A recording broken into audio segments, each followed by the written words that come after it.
Welcome to the Prophecy Club. Our topic today is a Texas flood victim that died, had a very unusual experience that confirmed a lot of the prophecies that we prophecy students have been watching for a long time. She was shown that there is a great revival coming this way. Okay, here's a summary of the points I want you to notice. Because, it starts off with how this all happened and that sort of stuff in her family. We'll read that. But our main point is she's going to say that there's a fire coming.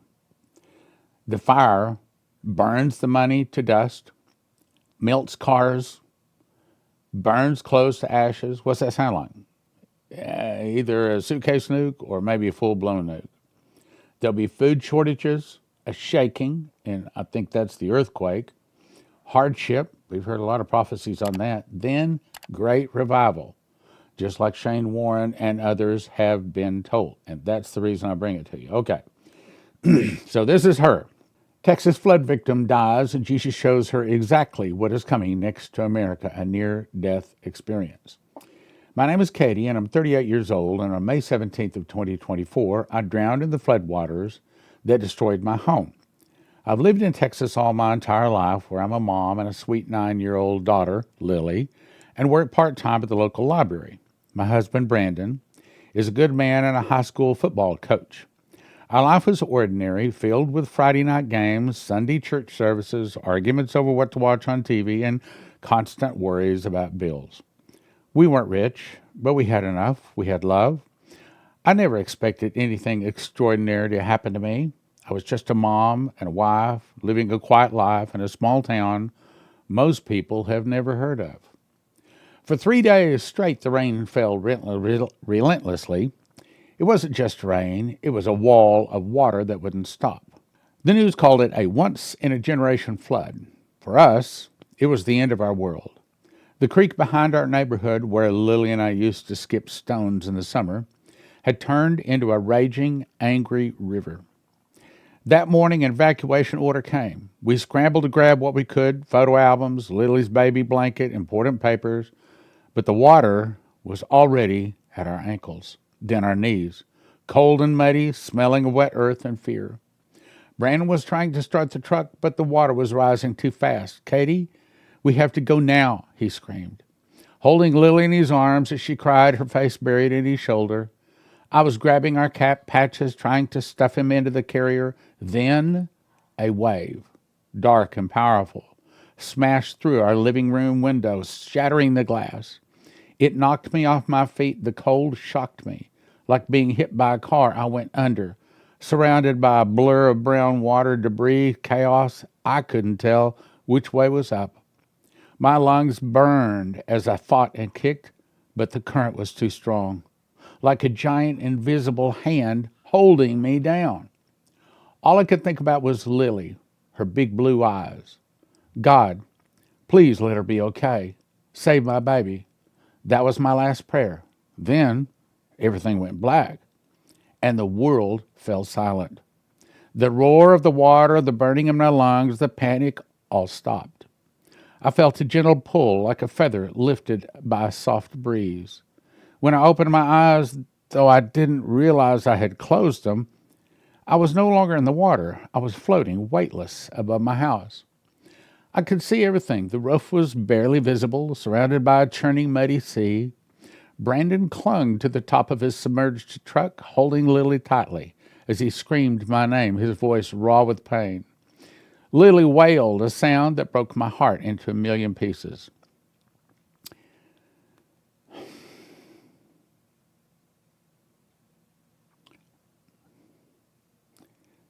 I may as well tell you, I started crying on this.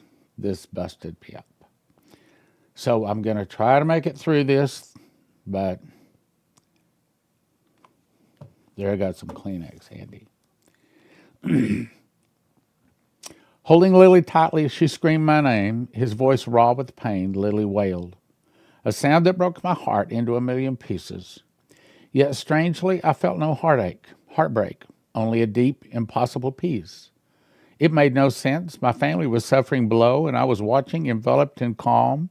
I tried to scream back to tell them I was okay, but I had no voice, no body. It was me, pure awareness, looking around, but I saw a soft gray mist, not frightening, but still, other lights, faint, shimmering forms, rose from the water across the town.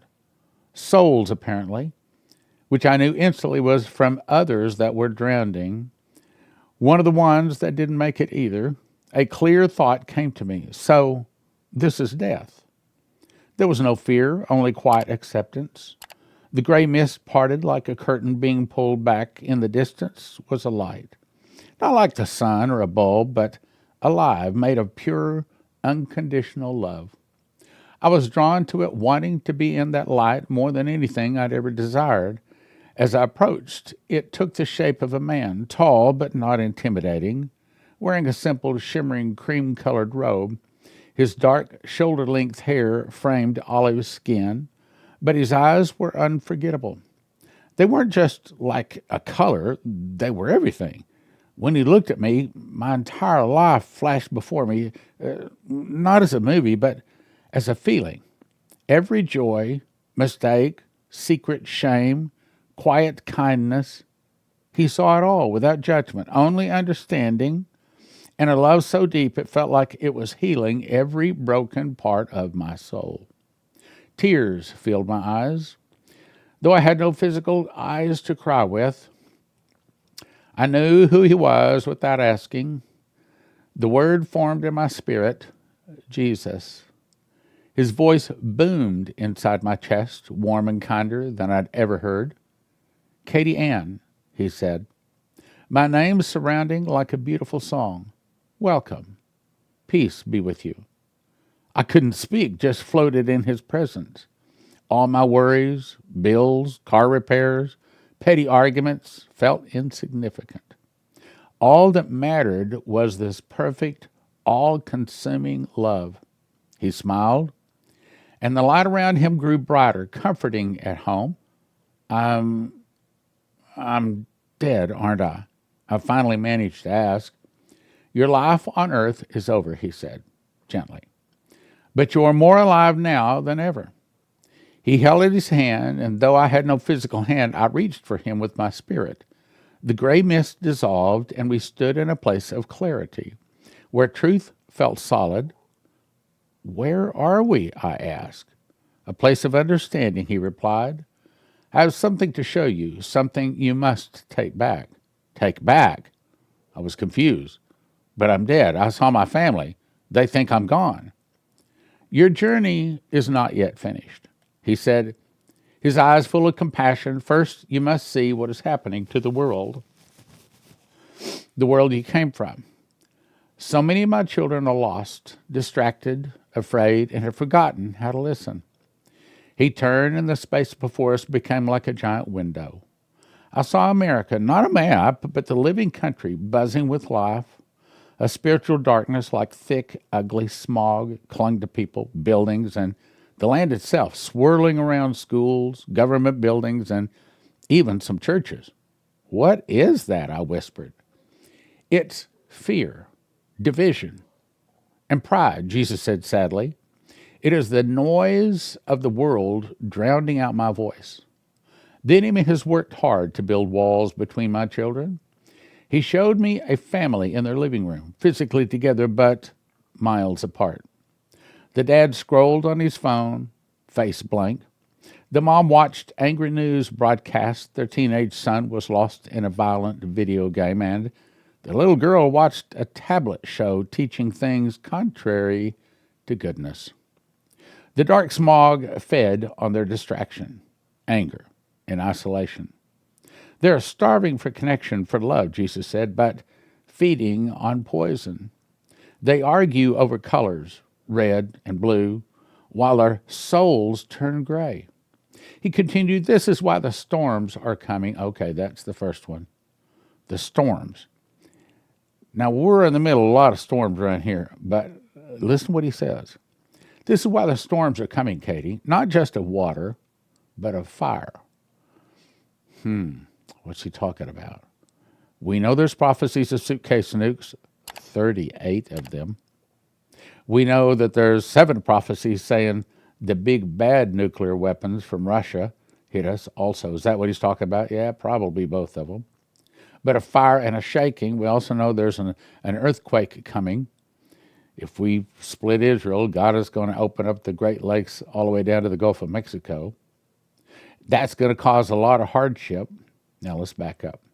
This is why the storms are coming, Katie, not just of water, but of fire, shaking, and hardship. I don't send these to punish, but to break distractions. So what cannot be shaken remains. The scene shifted to a vision of fire sweeping through the city, not burning buildings, but melting cars. Does that sound like nuclear? Because it does to me.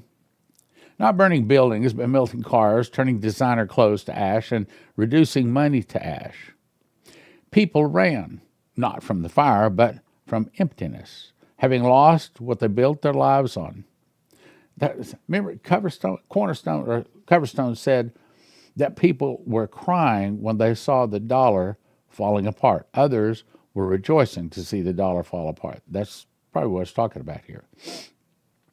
They build their lives and their houses on sand, Jesus said softly. They worship idols of wealth, fame, power. I must allow these to fall so they remember the only rock that stands forever is Jesus. Next, I saw a city where the power went out for weeks. Lights, phones, and the internet died, leaving deafening silence. At first, there was chaos, looting, fighting over food. We've heard, God has warned us this is coming. The smog suffocating, but then a neighbor shared a can of beans and a flashlight.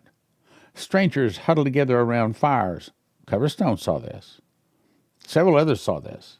Strangers huddled around fires, singing and sharing stories. People prayed in the living rooms and the streets, and their simple, desperate prayers piercing the darkness with pinpricks of light. With each prayer, the light grew stronger. Do you see, Jesus asked, his voice hopeful. The enemy's weapon is noise, distraction. In the coming silence, they will have no choice but to listen. In hardship, they will depend on each other and me. This is what is coming to America, a great stripping away, a humbling. It will feel like the end, but it is the beginning of a great awakening. There's your revival, okay? Isn't that what Shane Warren saw? Isn't that what isn't this a confirmation? It will feel like the end, but it is really the beginning of a great awakening. I'm not judging your nation, I'm rescuing it. Bit of good news. He showed me a memory of myself at 7 years old, praying for my sick grandmother. In the spiritual realm, my simple prayer rose like a golden arrow, striking a shadowy figure over her hospital bed. A beam of light surrounded her, and she recovered miraculously the next day. No prayer is too small, Jesus said. No word spoken in faith is wasted. Your prayers shake the foundations of hell. Tears streaming down my face, overwhelming by beauty, sorrow, and hope. I wanted to stay in this place of perfect love, but the thought of returning to a world of noise and pain was unbearable. Please, let me stay, I begged, longing for the safety of my mom's Sunday pancakes. It's too hard down there. I'm tired. His eyes filled with tenderness, his hand on my shoulder like 1,000 warm blankets. Your love for your family reflects my love for you, he said. Lily needs her mother. Brandon needs his wife. They cannot hear me now, but they will hear you. I'm sending you back to a life of purpose. You will be a light. See, that's why I had to bring this.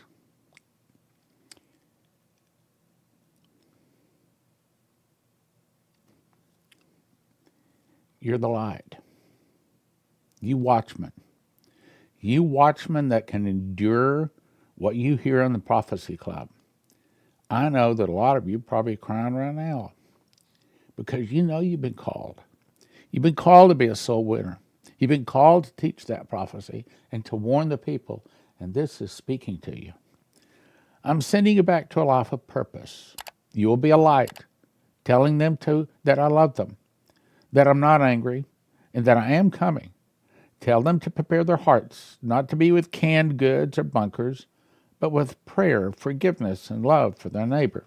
Now, that's not to say don't prepare. What he's saying is what? Be prepared spiritually. Leaving him felt like tearing away from all joy. I don't know if I can do it, I sobbed. You will not be alone, he promised. I will be with you every step, every word. You know what that's saying? To all of us. He's with us every step, every word, every prayer. Now go and do not be afraid. He touched my forehead and I gasped. Fire seared my chest, followed by bone-chilling cold. I coughed violently, expelling muddy water. The world rushed back in a chaos explosion of sound and light. We've got a pulse, someone shouted. My eyes fluttered open to a white ceiling and blinding light. Faces in masks and scrubs hovered over me, pulling a tube from my throat. Ma'am, can you hear me? Can you tell us your name? A voice urged. Katie, Katie, I croaked, barely audible. I was in a makeshift emergency shelter in a high school gymnasium, lying on a cot amid crying people and rushing medics. A doctor with tired eyes leaned over me. Katie, you were found by a rescue team with no heartbeat, no breath. We worked on you now for 20 minutes. We were about to call it. You were clinically dead. I've been a doctor for 30 years, and I've never seen anything like this. For those of you who know, I saw this. I saw the power of the name of Jesus. Racquetball buddy, dead on the ground. They said it was 7 or 8 minutes. It seemed more like 15 or 20 minutes. I've never seen anything like this. It's a miracle. I wept, not from pain, but from the loss of heaven's embrace. The contrast to this broken world was stark. Hours later, they found Brandon and Lily at another shelter. When Brandon saw me, she collapsed, sobbing and clutching my hand. Lily climbed onto my cot, whispering, I thought you were gone, Mommy. Her small arms around my neck, I held them both, knowing why I had to return. This is the message Jesus gave me for you. He sees you in your struggles and quiet moments. He is not a distant, angry God, but a loving Father trying to get your attention. The world will be shaken, not as punishment, but as a rescue, a wake-up call. He's stripping away what we've trusted so we will trust in him. Your prayers are powerful weapons. Turn off the news, put down your phone, talk to him with a willing heart. Heaven is real, Jesus is alive, and he's coming. Prepare your hearts. That's all that matters. So, I think it's another confirmation. We are not following cunningly devised fairy tales at the Prophecy Club. God has spoken to us. He sent us some very important prophets with some very important warning messages. He's trying to get our attention. He is coming and coming soon. Matter of fact, I just finished my 5th book just last night. I'll tell you the name of it. It is The Pentecost Rapture of the Bride. The Pentecost Rapture of the Bride. We'll talk about that more in the future, but right now I think he wants us to all get prepared. Make sure our name is in the book of life, that we've got Jesus in our heart. Our brothers, our sisters, mom, dad, co-workers, sons, daughters, grandchildren, our friends, our neighbors, all of the people, all have Jesus in their heart. There's some shaking coming. God is about to shake this nation. And in the shaking, there's going to be a lot of fruit fall out of the tree. A lot of people whose names are actually written in the book of life from the foundation of the world. But they haven't found the reason to seek out Jesus. They're distracted. They're earning money, raising children, trying to get ahead in a job. They're caught up in the cares of this world. But Jesus is about to shake them. There's about to be a great harvest coming in. I want to be part of that harvest, and I know you do too. I hadn't planned on this, but I will go ahead and tell you. I have started a new nonprofit organization. It's called the Power of Jesus Crusades.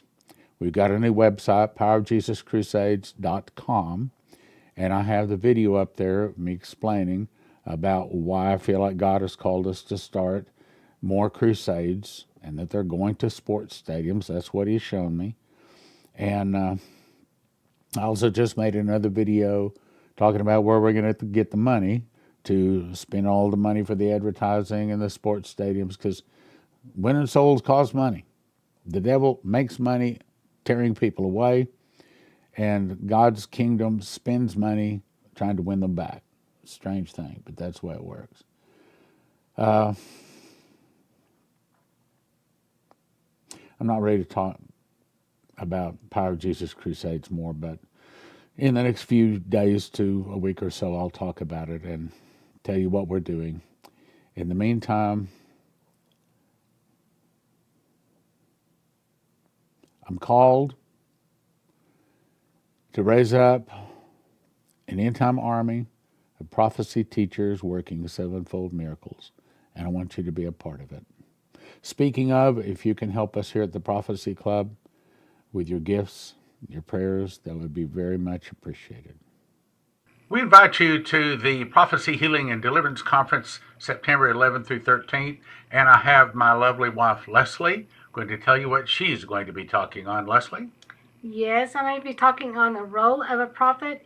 You know, there's so many voices out there today that are calling themselves prophet, but we're going to get into what is really the authority and the role of a prophet. So maybe we'll have a better understanding. Maybe you'll find out that you are a prophet, or maybe you'll find out you're not a prophet. And then I'm going to talk about the greatest problem for Christians. There's one thing that really causes problems for all of us. I also will be talking on closing those open doors. That's what I'm going to talk on, and I think that you'll want to stay for the 14th for a church service, because you can ask us questions while they're there that day. And also there's going to be a great opportunity just to meet and greet with us during the conference time from September the 11th to the 13th, and then stay for church on the 14th. And you can meet the world famous Leslie. We're glad to have you. Go to prophecyclub.com and register. prophecyclub.com. Sign up today. If you don't want to lose your life's savings, if you have an IRA or a 401k, the thing to do is call 800-200-GOLD. 800-200-GOLD. These folks are Christians, and they specialize in helping people not lose their life savings in the event of a stock market crash and things like that. Look, most of the 401ks, most of the IRAs are in paper, backed by paper, and as Lindsey Williams says, if it's in paper, it's worth the paper it's written on. You can lose it all. 1-800-200-GOLD. 800-200-GOLD. Hey, give them a call. Doesn't hurt, doesn't cost you anything. See if they can give you some good advice. In 2021, I started making bread, and long story short is I believe God showed me that wheat is God's famine food, just like it was famine food back in the 7 years of plenty, 7 years of famine, days of Pharaoh and Joseph. And I believe that that's what God has planned to feed His people. And you get it by going to josephskitchen.com. 3 steps. First, you want to get a machine package. Second, you want to order 6 ingredients and watch some videos, download the recipes to be able to make the bread. josephskitchen.com. Most of your long-time storage food, emergency food, all of that, typically are talking $9,000, $10,000 to feed one person for a year. Joseph Kitchen can show you how to do it for around $1,000 a person, and your kids will actually eat it, and it's actually good for you. Here's some bread that I made. In my case, I lost weight, lowered my blood pressure, gives me more energy. I eat a morning, slice in the morning, slice in the afternoon, always a slice before I go play racquetball. Go check it out, josephskitchen.com. When the suitcase nukes, I didn't say if, I said when the suitcase nukes go off, if you want your car to start, if you want your computers and your refrigerators and things like that, anything with a computer chip to work, you want to have one of these from EMPShield.com. EMPShield.com. And they have videos up there. It takes about 10 minutes to put on. It's not complicated at all. And if you use the word prophecy, promo code prophecy, you get a $50 discount, and it helps your Prophecy Club. Okay, the very best offer we have ever had of the Prophecy Club is 40 books for a gift of $100. That is How Pre-Trib Won, Tribulation Secrets in Daniel, God's Warnings to America, Miss the Mark, and The Secret Door to Understand Bible Prophecy. I'll explain. As I've said many times, in 2017, I memorized the book of Revelation. I got 30 revelations, 2 visions, and an audible voice. God showed me a secret door, the word first fruits, which is found in Leviticus and also Revelation, that links the feasts to the prophecies of Revelation. And perhaps for the first time, Revelation can be understood. One prophetic word said, there's a lock. I put over a word in the book of Revelation. I'm going to open it to you. It will turn many books written on the end time message into obsolete books. That's this book. Secondly, I put together a collection of the very best prophecies from 32 years in Bible prophecy: Dimitri Duduman, Michael Boldale, Leslie Johnson, Henry Groover, Shane Warren, Terry Bennett, Maurice Sklar, Augusto Perez, Doug Metzger, Bree Keaton, and more in God's Warnings to America. Also, how do you talk to people about the mark of the beast, especially if they worship another god? Well, simple way is give them this book. It's a quick read. Takes about 3 hours to read it. But if they'll read 2 or 3 pages, they'll probably read the book. And if they read the book, they will never take the mark of the beast. It explains both the mark of the beast and also the number of the name, and it has these pictures in the book. Finally, How Pre-Trib Won. This book explains the truth about the rapture. It gives 4 foundations for the real truth about the rapture. It also answers 25 pre-trib questions, 1 for $20, each one of these typically, but don't do that. We offer them in shrink-wrap sets. The very best deal is go to prophecyclub.com and get the entire 40-book set for $100. I didn't cover every verse in the book of Daniel, didn't need to. I just covered the verses that has to do with us end-time saints. And it's called Tribulation Secrets in Daniel, 1 for $20, 10 for $30, 20 for $50 at prophecyclub.com.